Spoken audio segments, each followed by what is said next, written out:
conseils sur la manière d'approcher un problème, c'est quelque chose de précieux.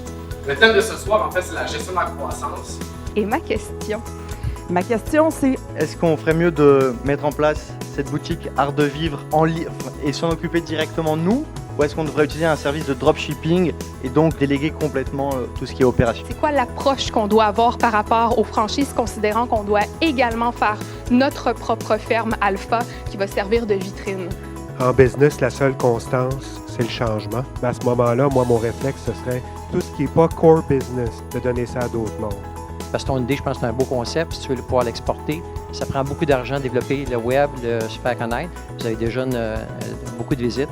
Donc, moi, je t'encouragerais à regarder le financement pas comme une béquille non nécessaire. Toute entreprise qui grossit dans le monde a eu besoin de financement quelque part. Regardez pour nous, il y a des petits budgets en arrière.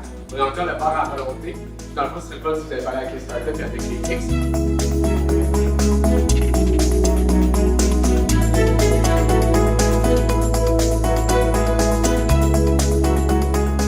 J'ai adoré mon expérience à Question X parce que c'est une atmosphère d'entrepreneur, d'entrepreneuriat, de développement, mais de challenge aussi. J'adore le challenge, j'adore la critique. C'est la pratique aussi de faire le pitch. En plus, ici, c'est pas stressant, il n'y a pas de problème, c'est le fun, les gens sont contents d'être ici, c'est relax. Tu peux appliquer les conseils pour être préparé pour aller vite du financement par la suite. C'est toujours intéressant d'être confronté comme ça avec le public et de pouvoir parler de son projet. On a toujours des feedbacks, ça nous permet de se reconcentrer sur ce qu'on fait, essayer de trouver une solution encore meilleure. Ça permet de voir si la réflexion qu'on a entamée en tant qu'entrepreneur, en tant qu'entreprise, prend la bonne direction. Puis en présentant mon projet aujourd'hui, j'ai eu des réponses intéressantes à la question que j'ai posée. Puis en même temps, ça permet de rencontrer du monde qui sont emballés par notre projet, donc c'est fun pour l'ego. Puis en même temps, qui nous aident, qui nous supportent ou qui nous posent des questions. Donc j'accueille beaucoup le challenge, puis en même temps les compliments.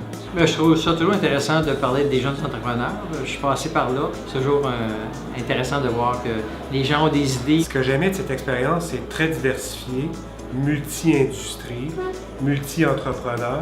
J'espère que nos conseils vont les aider à se reconcentrer vraiment sur ce qui sont très forts, donc chacun dans leur business. Un événement comme ça, l'important, je pense, c'est le fait de la promiscuité, d'être tout le monde ensemble, des entrepreneurs qui commencent, des entrepreneurs d'expérience qui ont eu, oui, des succès, mais derrière les succès, un paquet d'échecs. Donc d'être ensemble, de partager, de networker. Des fois, on cherche une solution à un problème, puis en parlant à l'autre, on vient de trouver la réponse. Il y a des liens qui se tissent, il y a des partnerships qui se tissent, il y a des leads.